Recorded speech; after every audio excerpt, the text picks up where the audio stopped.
Coming up on the Daily O, it's been a year since wildfires devastated the community. We have how Stillwater is looking toward the future. And global conflicts are causing gas prices to rise, how Oklahomans are being affected. All of this and more is coming up. The Daily O starts now.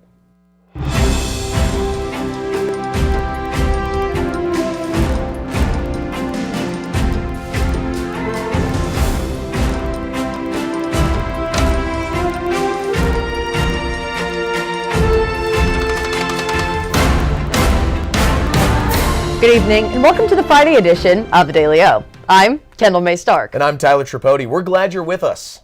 Stillwater leaders are looking back 1 year after devastating wildfires struck the community. Now they say they are working on new ways to prevent future disasters. One major issue during last year's fires was invasive cedar trees. Stillwater Mayor Will Joyce says burning pieces of cedar were carried by the wind, starting new fires as far as half a mile away. City leaders are now working to remove some of those invasive species to reduce the risk. Officials are also talking with state lawmakers about possible funding to help prevent future wildfires. Stillwater leaders are set to review what worked during last year's response and what needs to change. Fire crews are urging people to be careful this weekend as conditions could lead to fast-moving wildfires. Officials say dry conditions across the state combined with strong winds could create a high fire risk. Sunday is expected to be the most concerning day as weather conditions change. They're urging residents not to burn outdoors on high-risk days.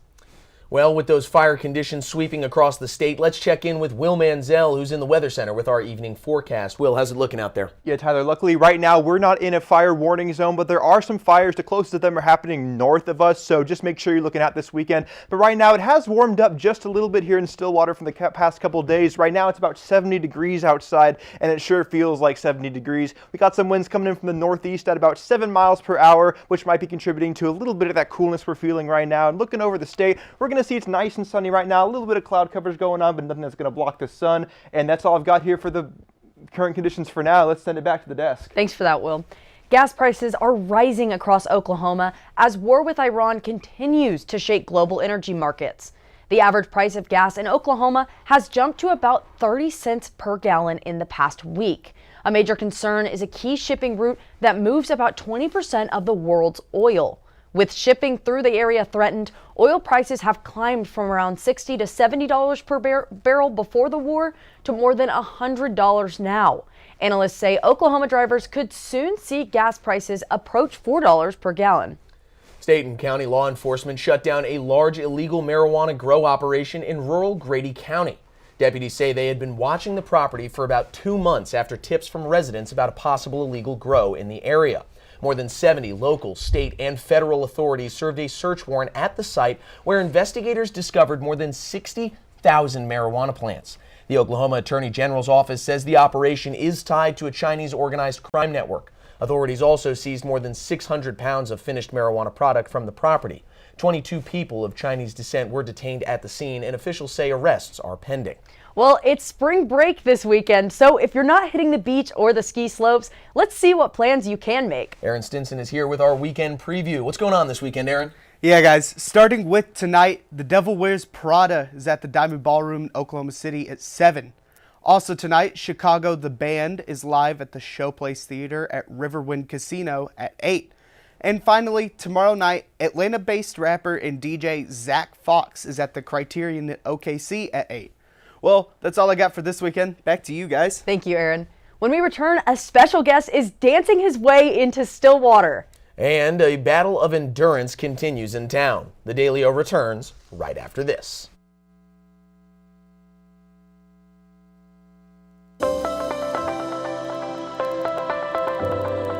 Hi, welcome to Sugar Llamas. Well, I'm the owner of Sugar Llamas here in Stillwater. My name is Chad O'Rourke. We want to create a customer-centric culture and create an experience for our customers when they come in. Our ice cream in particular, you can get it other places, but I'm only aware of like one other place besides the Sugar Llama in the state of Oklahoma that you can get it. We actually ship it in from up north, but when it comes to our coffee, you cannot get Sugar Llama coffee anywhere else in the world. You might find a blend similar to it, but you're not going to get Sugar Llama coffee anywhere but a Sugar Llama. It is proprietary to us. We really actually want to get more involved within our community. It's not just about making money, but it's about serving our community and becoming a part of the community here.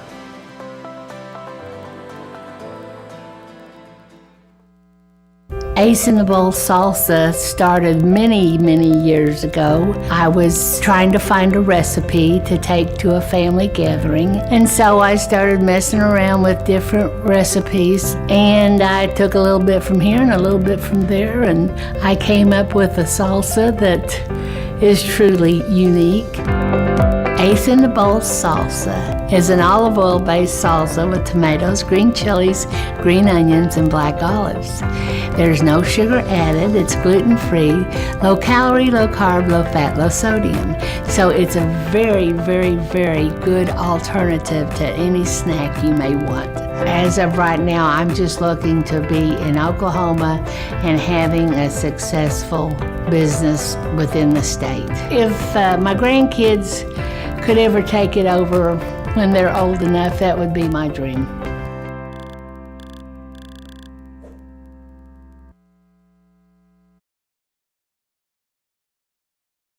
The Oklahoma State Speakers Board has announced their spring event for 2026.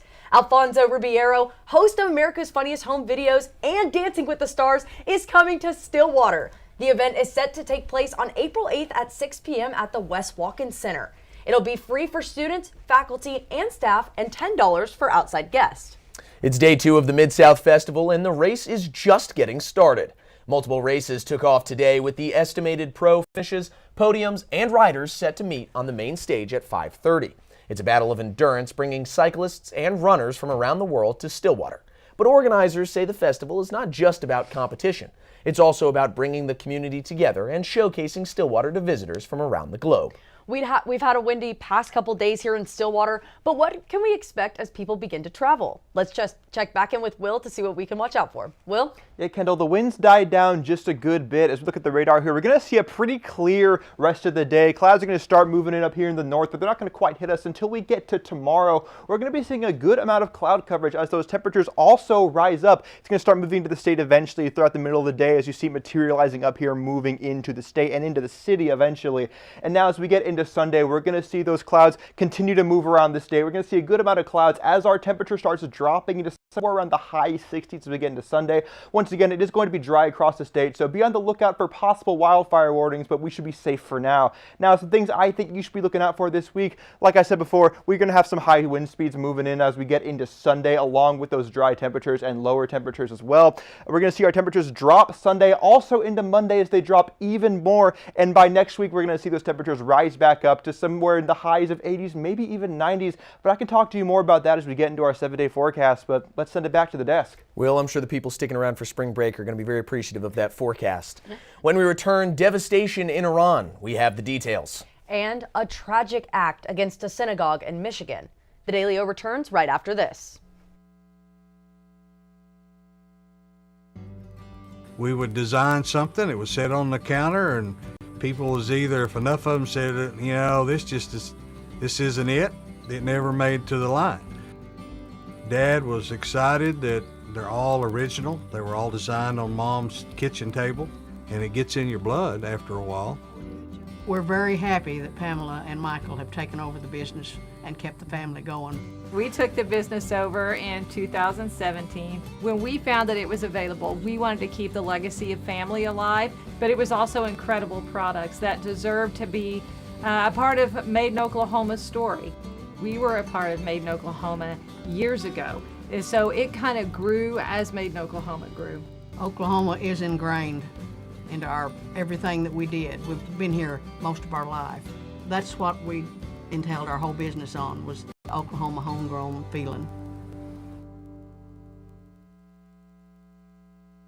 Deep Fork Foods started in 2014. We started off with our nut products, and now we produce everything from jarred products to cookie mixes and pancake mixes and dried products for people, as well as our spice blends. Now we produce over 168 different products for ourselves and about 20 to 30 other companies in Oklahoma. I'm Cindy Stewart. I'm one of the owners of Deep Fork Foods. We've gone from just making our own stuff and doing just small things to being able to co-pack and work with other companies and individuals within Oklahoma and across the United States as well. I'm just really thankful for the journey that we've had so far and really look forward to the future where we're taking Deep Fork Foods and being able to provide more value for Oklahoma and its economy as well as all the people within the state. I love the opportunities that being in a food business provides. I absolutely love sharing food and good stories with people, so this just gives us another connection. And I can't wait to see where this path takes us with it.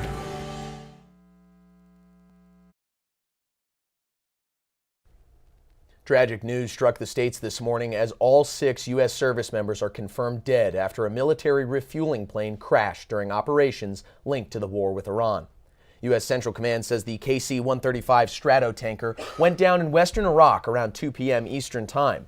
The military says the crash does not appear to be the result of hostile or friendly fire, and the incident is under investigation. The names of those killed have not been released as officials work to notify their families. The crash brings the number of U.S. service members killed since the conflict began in late February to 10. The FBI is investigating a car ramming in a Detroit area synagogue as a targeted act of violence against the Jewish community.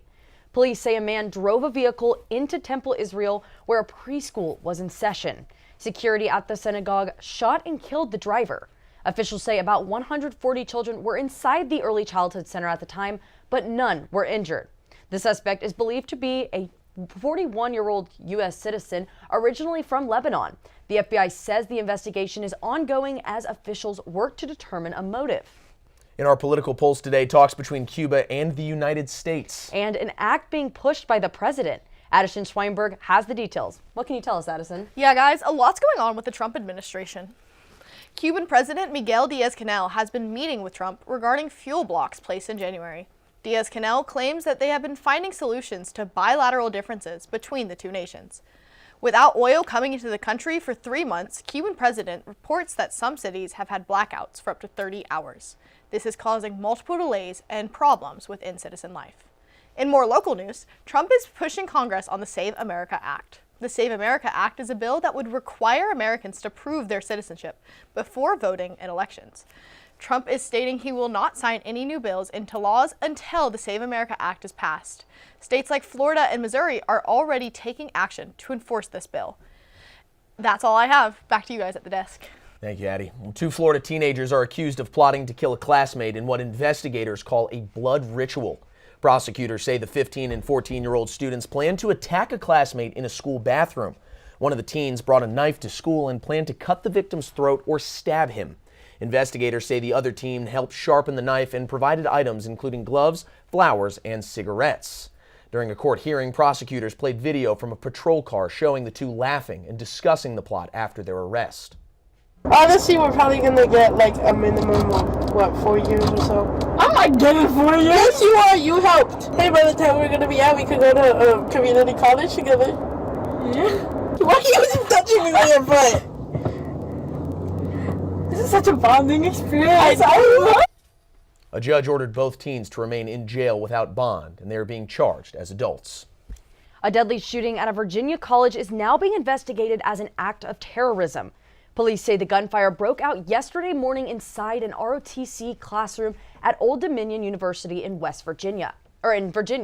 Officials say Army Lieutenant Colonel and instructor Brandon Shaw was killed. 2 other U.S. Army personnel were injured. This suspect, identified as 36-year-old Mohammed Jallo, was killed after students subdued him. The FBI says Jallo was a former National Guard member who previously served time in prison for terrorism-related charges connected to an ISIS plot. The investigation is still ongoing. A couple Cowboys made impressive marks during Pro Day. Zach Berger is in the Sports Corner with how they performed right after this.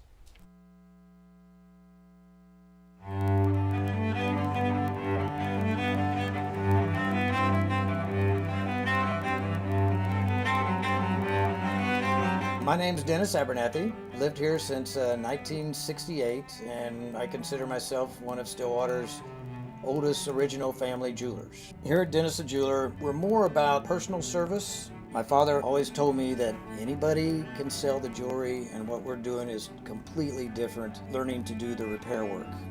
that is one thing that will keep your business alive, because anybody can sell it, but not anybody can fix it. To me, jewelry is very, very personal. Every piece of jewelry has its own story, and I get to hear hundreds of stories from my clients, which I love to hear. There's always a story with it. I mean, you buy a piece of jewelry for a show of appreciation, a sign of love. There are a lot of different aspects for jewelry when you purchase it. My wife lived east of here, about 35, 40 miles, something like that, over at Lamont. I was dating her from over at Alba when we were going to college. I knew about the well then. It was a great well. It was great water. I'd stop there, stick my head under it, wake up, drive on home, that kind of thing. And people talked about bottling this water. And so that's why I started thinking about doing that. And so in 2003, the property come up for sale. And so we started working on that, had the opportunity to buy it. The hopes are when folks drink our water is that they'll drink it for a few days and find out the difference. They'll start feeling better because there's been no chemical in our water. There's a list of good things that we have. We don't have any bad things in it. This company means a lot to me because I guess we started it from scratch. And to be able to have it where it's at today, I don't see this as the end at all. I see the future of Divine Water as being worldwide, which will bring outside dollars into the state. It means a lot to me because I started it, I guess, and our family started it.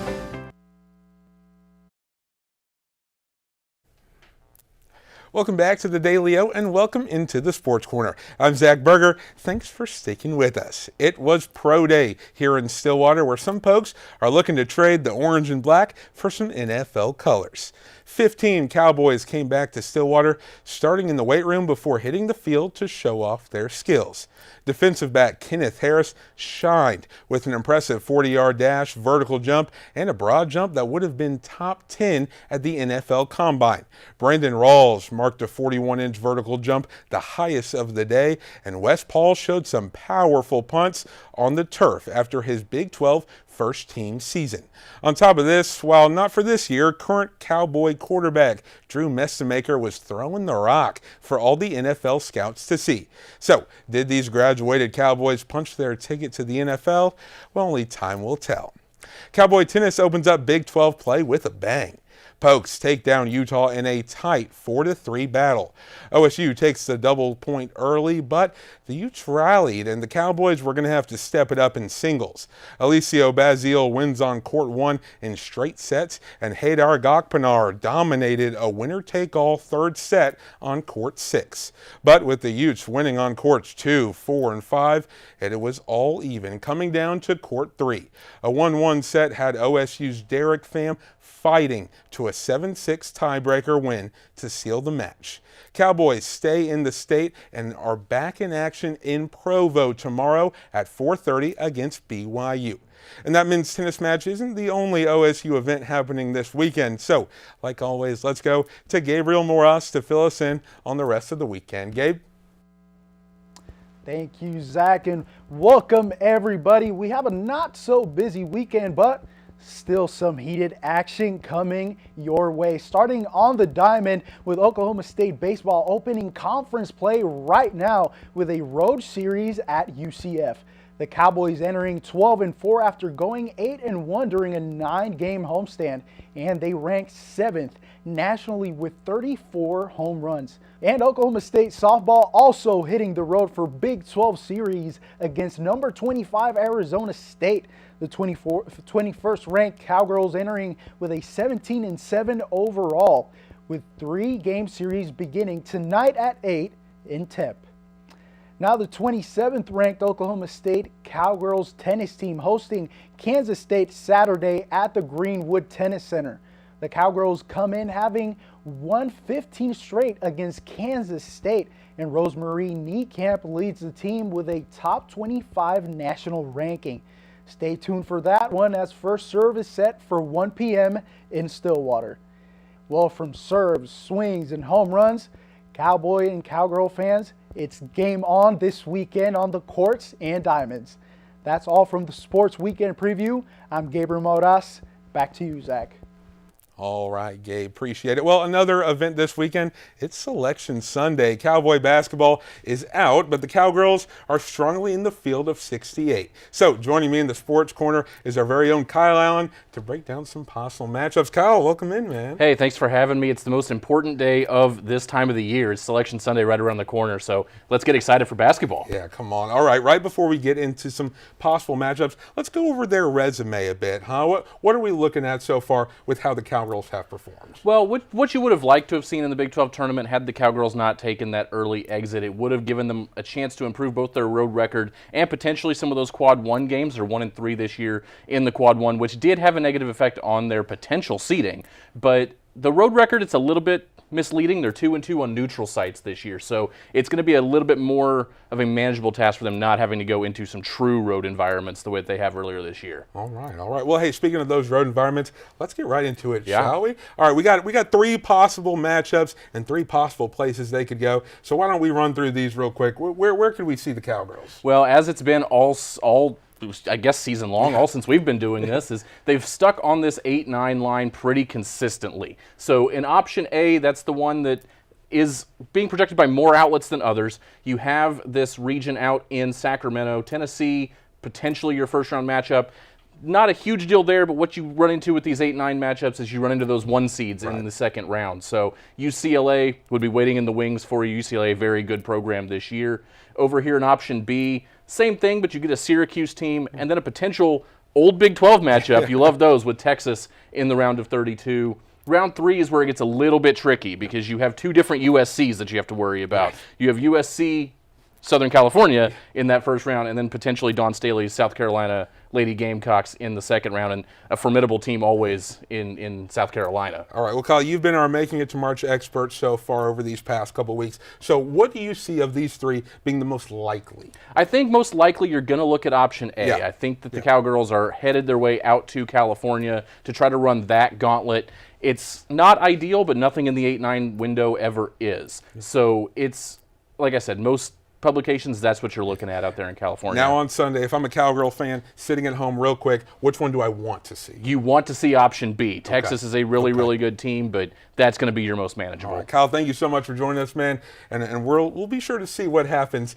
come Sunday. Well, that's all we have today from the Sports Corner, but don't go anywhere. We're 1 block away from the DeLeo going on spring break, and Kendall and Tyler have what the students of OSU will be up to right after this. I'm Travis Taylor.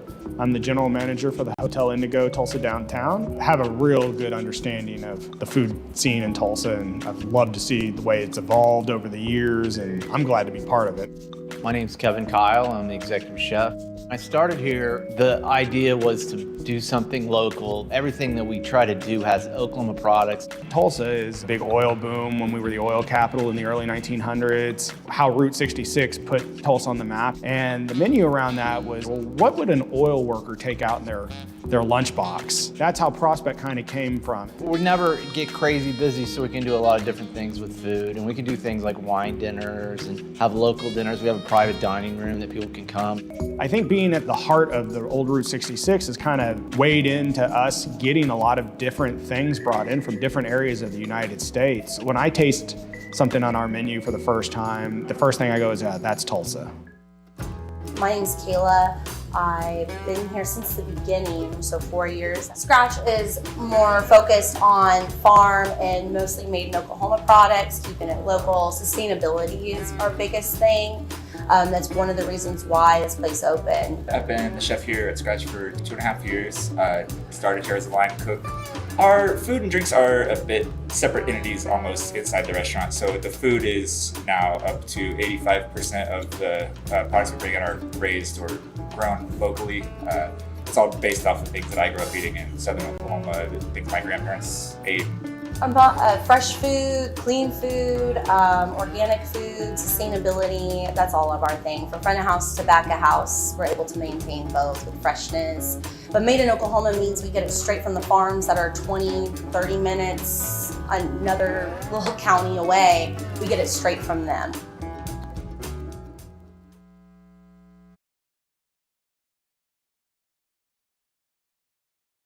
A guitar has set a new world record. Chance Annis has that in your A-List update. Chance? Tyler, I don't know what it is, but I just can't stop talking about music on the A-List update. And Tyler, I know you're a fan of Pink Floyd, so this news is for you. The Black Fender Stratocaster, played by David Gilmour on 6 of the band's albums, including Dark Side of the Moon, has sold at auction for an exuberant price of $14.55 million. The previous record was held by a Kurt Cobain guitar that sold for $6 million. The Pink Floyd guitar was sold on Thursday in an online bidding war that lasted 21 minutes. That's all I have for the A-List update. Back to you guys at the desk. I mean, $14.55 million, man. Quite the chunk of change right there. Spring break is finally here, and it's safe to say students are excited for break. So we asked a couple of those students about what they're getting up to over this next week. I plan on going back home to spend time with friends and family and enjoy a little downtime and reset for a little bit. My plans for spring break is to go work at All American Pizza and to spend more time with my family. My spring break plans are to do work, but before work, I'm actually going to go home to visit my family to celebrate my nephew's first birthday. I think I'm going to go to Texas with my family for like a business trip type of thing, and then just going to be at home taking care of my mother. I am going home and I'm hanging out in my bed and I'm sleeping with my dog. I think this spring break I'm going to go home. I'm from Texas Panhandle to see my family. And then I hope to come back with my friends and maybe go to Broken Bow, Oklahoma, to the lake. We might be renting a cabin if I can get everything together in time. I'm honestly really excited for it though. I think that it'll be fun. Madison Square Garden. We might be going there because Thunder playing down there against the Jets, and my mom wants to see it. She's dragging me. But yeah, other than that, either chilling, minding my business, or sleeping. I'm going to spend time with my family and my dogs and nap. Marks a day that celebrates people who step up to help others in need. It's National Good Samaritan Day. The term Good Samaritan comes from a Bible parable about a man who helped a stranger who had been robbed and left injured on the side of the road. Today, the phrase is used to describe anyone who performs acts of kindness for others, especially strangers. The day encourages people to do something kind, whether that's checking in on a neighbor or volunteering in the community. It's also meant to remind people how small acts of kindness can make a big difference. Well, before we go, let's go back to the Weather Center where Will, our Good Samaritan, has our 7-day forecast. Will? Thank you, Kendall. You know, it's always nice to talk about people in need. And you know, if you're staying here over spring break, you might be in need of some cooler temperatures as we move into our 7-day forecast. Today, our high was about 74 degrees with the sun out, and tomorrow the clouds are going to move in, but our temperatures are going to rise to be about a high of 81. As we get into Sunday, those highs are going to lower to about 67 degrees as the clouds stay out, and then by Monday, we're going to see those clouds dissipate as our high is going to drop to 48 degrees. So it is cool, but it is going to warm up as we get into Tuesday, back with a high of 67 degrees with those clouds staying for the rest of the week. As we get into Wednesday, those highs are going to shoot up to 82 degrees, and by Thursday, we're going to be seeing 90. So it is going to be a hot week as we get later on. So it seems, well, I'm curious to see if those temperatures are going to stick around. But guys, I'm kind of curious to get your opinion on this before we do a little bit of crosstalk here. Yeah. Do we need a Will Manziel pun National Day? I think we might. I think we're getting into that territory where maybe we need to get there. A compilation. We do need something. We have our editor, I think, in here somewhere. Come on. Our own Addie Schweinberg. There we go. We're going to have to put her on the task. One thing I am curious, though, about before we get out of here, obviously we won't be on air next week for spring break. Do you guys have any spring break plans, Zach? I'm nice and simple. I was listening to Will talk about that weather here in Stillwater, and so I'm going to be enjoying it here. Might go to OKC for a couple days, but I'll be enjoying the cool, calm week here in Stilly. Good deal. I look forward to it. Kendall? I'll be in Destin, knee deep in the water somewhere. All right. Okay. Will, how about you? I know you got some exciting plans. Yeah, I'm going to Malaga, Spain with the Steady Abroad program here in the SMSC, and I'm really excited. How many hours you spent on Duolingo, if I can ask? I've been doing it for about a year beforehand. Oh, wow. Not even knowing I was ready. It's prepared. Perfect. See, but that's what you get with Will Manziel, preparation. Me, I'd have loaded that app up last week and we would have just figured it out from there. But I'm going to be going down to Florida with a couple of friends. We're going to go see Disney and Universal. Should be a lot of fun. Hoping the U.S. makes the WBC final because I'd love to go down there and see that while I'm in the area. Nice. But, I don't know. Who knows? We'll see. They probably won't after the performance the other night. Anyways, Kendall, take us out of here. That's a look at today's headlines. Thank you for joining us. Make sure to check out the Daily O, not next week, but the following for the latest happening here in Stillwater and across the state. For the Daily O, I'm Tyler Tripodi. And I'm Kendall May Stark. Have a blessed night and a great spring break. Yeah. Thank you for coming to Stay and Play Pet Resort. This is where we can board your pet at any time for your convenience and make them feel at home. We have 5 different kennels for your pet. We have luxury suites that come with TV, camera, fireplace. The webcam is at your free. We have Kitty City where you can board your cat for multiple different prices. Stay and Play Pet Resort offers a free chauffeur service. If you go to Baker Animal Clinic, you can